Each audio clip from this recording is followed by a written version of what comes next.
Hey everyone, I'm Jory Richard. Name of this message is No Such Thing of Food Shortages. So I just ate a habanero pepper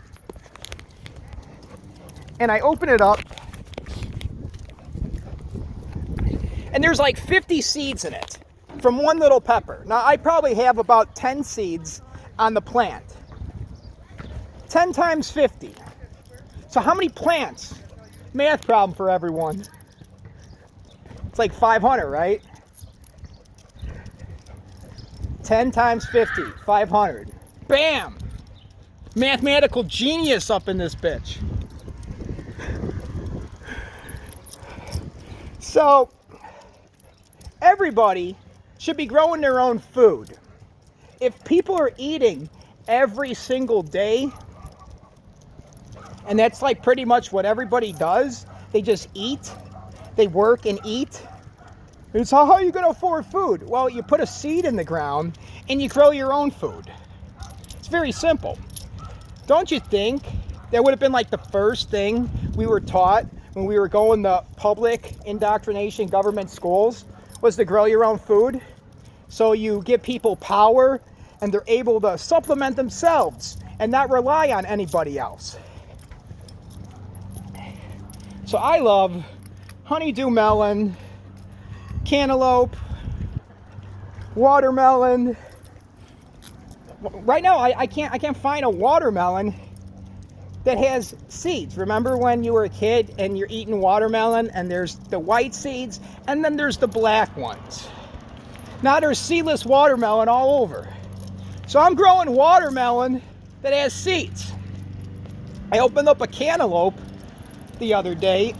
In one cantaloupe, there's probably like 500 seeds. So that's the abundance you're going to get back. You have a watermelon, cantaloupe, honeydew melon. Those are the green ones. You could pretty much plant 500 plants from just one. So why were people taught that? You could even, I'm also growing some celery. I got a piece of celery, I just stuck it in water. Just a piece of celery from the store. And it's starting to grow in just water. Now I'm going to take it, plant it in the ground. It's probably going to make a shitload more celery. Cucumbers, melons, we can eat beans. I remember when I was a kid, I'd be picking the beans, and we would pick tons of them. You could live on beans.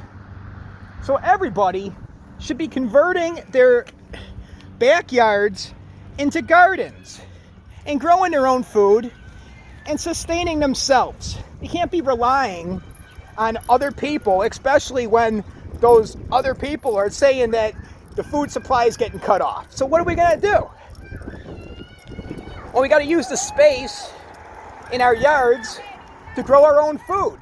And when you grow your own using natural sunlight, it's not just from artificial lamps, it's going to have a lot more nutrition in it. You taste a tomato from the store compared to a tomato that you grow in your garden, it's so much better. It actually tastes real. It doesn't taste like plastic. So that's all that we have to do, is convert our whole backyard into a garden and grow pretty much everything you like. And then if you want something, you trade with your neighbor. And if we utilize all this space, there's no such thing of food shortages. Because when nature gives back the plants, it's always in an abundance. So the only reason why people would starve is because they don't know. They don't know, and you're relying on Joel Osco in order to get your food, or you're just eating butchered animals all the time, which we can live on. I can live on watermelon if I want. Like if everyone's starving, I'm just going to eat watermelon. So let's plan ahead of time. So if something, God forbid, there are food shortages, we're growing gardens in our backyard. and we're completely independent, self-sufficient. I'm Jory Richard. Name of this message is No Such Thing of Food Shortages.